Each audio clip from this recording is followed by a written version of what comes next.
I'm John Batchelor. Gordon Chang of Forbes.com is here, and we're joined by Peter Navarro, professor at the University of California at Irvine, but most importantly, the producer, director, the man behind the book of Death by China. We welcome him tonight because though China's story is about trade and Asia's recovery is about trade, the Secretary of State, John Kerry, is on his way to Geneva to meet with Sergei Lavrov to resolve, is the theory, the conflict between the Washington national security apparatus and the Assad regime over the suspect use of chemical weapons on August 21st. Peter, a very good evening to you. China has a vote on the Security Council. Russia does too. Russia's involved here. China has not said anything today. However, there was resignation. I heard the sighing in China that things are not going well and that they don't like the confrontation in Syria. Half of China's energy comes from the Middle East. All these parts are related. Syria is a wholly owned subsidiary of Iran. Iran is a long-standing proxy war with Saudi Arabia. The Gulf states dominate the energy exports that China depends upon. Therefore, China better be involved. Right now, is China in a situation where it can influence events, or does it feel vulnerable? Good evening to you, Peter. John, I think a little history is kind of useful here.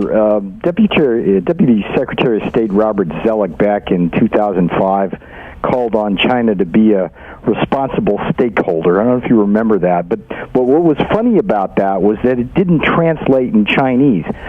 The Chinese didn't understand what he meant, and I think they're still grappling with that. Basically, what China has done, and it's reprehensible, is use their veto power at the United Nations not to be a responsible stakeholder, but rather to be a wheeler-dealer. Basically, they've traded that veto with Iran for natural gas in exchange for no nuclear proliferation.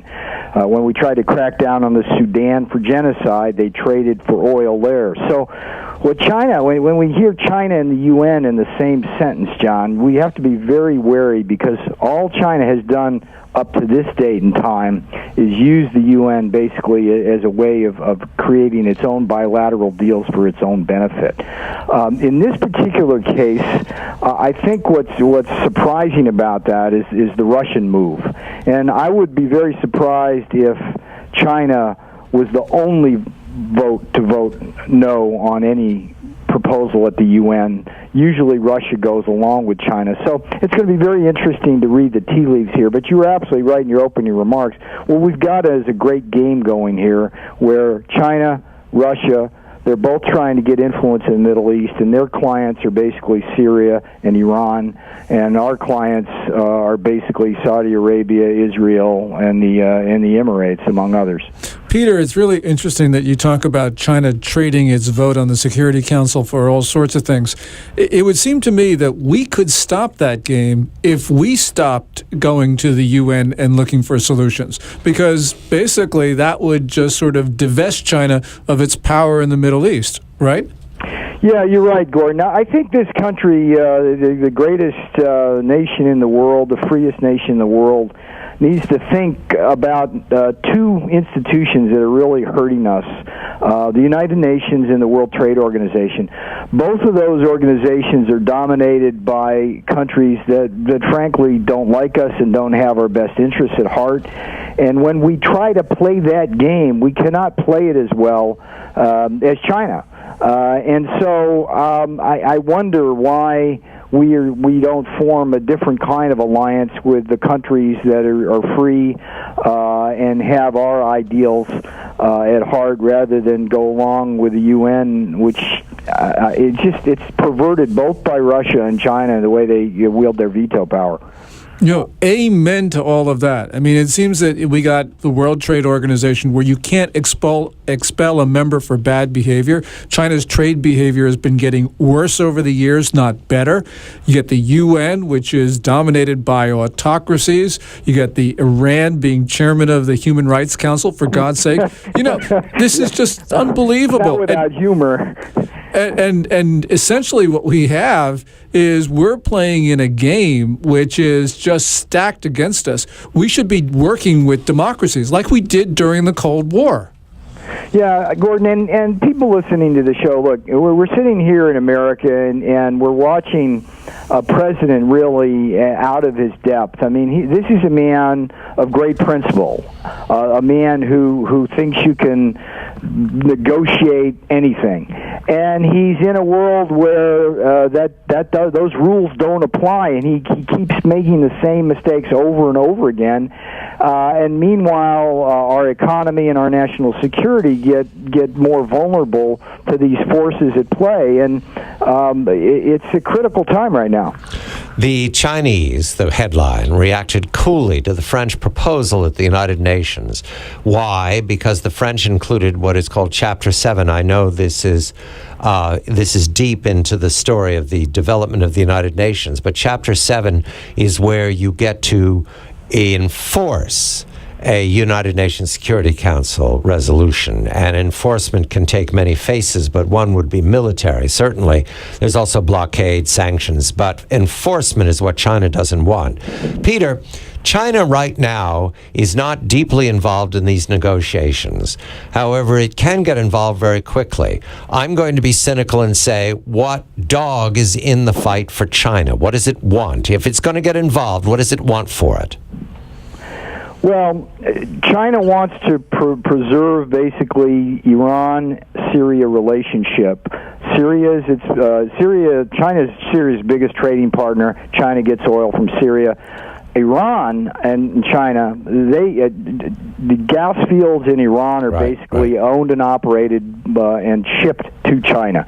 So what China wants there is influence to countervail that of the United States. And the problem is that the more power we give to China in these international forums, the more likely they're able to use that power down the road to upset the equilibrium in the Middle East now, where Iran is kind of an isolated bad actor, but is very much trying to take over Iraq and eventually have hegemony in there. And so what China wants is they want Iran and Syria. They want them both. They want to be the United States to them. They want it's going back to the Middle Kingdom in the 15th century. They want those two countries to be tributary states of China that basically provide them with markets for their products and oil to make their stuff.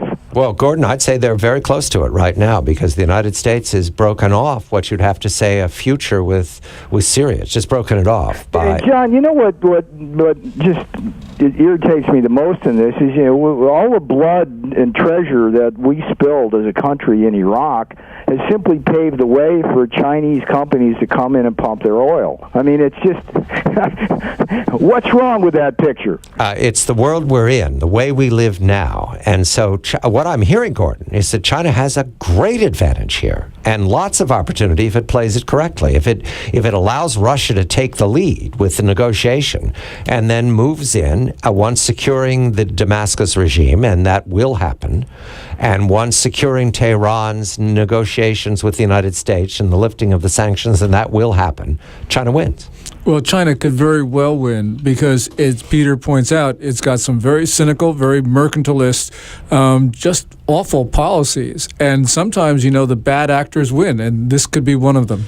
The U.S. is withdrawing from the Middle East. That's a hypothesis, Peter. I'm not going to try to prove it. It's a hypothesis. And that creates a vacuum. Russia's going to fill that vacuum. And what I'm hearing from you is that China's ready to fill that vacuum, not militarily, but in terms of trade and what you'd say reciprocity. Is that a fair summary of where we're going? I think it's a fair summary, and one of the other mistakes we're making with respect to the Persian Gulf is we are having these military exercises, these joint military exercises with the Chinese Navy, which really doesn't know what it's doing yet, but the more we give them power, the more likely we're going to see their ships steaming around the Persian Gulf and interfering on behalf of Iran with that kind of threat. So our whole China policy is predicated on rational actors doing things for the benefit of the greater good,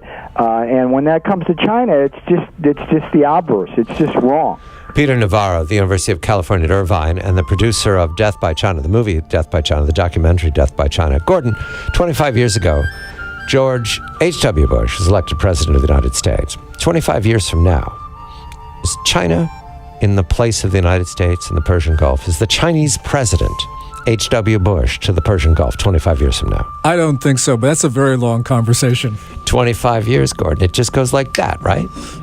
Gordon Chang of Forbes.com. George H.W. Bush, elected 1988, 25 years. Those of you who can remember, you welcome to middle age. Those of you who can remember, imagine proposing that China was going to take the place of the United States in the Persian Gulf by the year 2013, right now. I'm John Batchelor.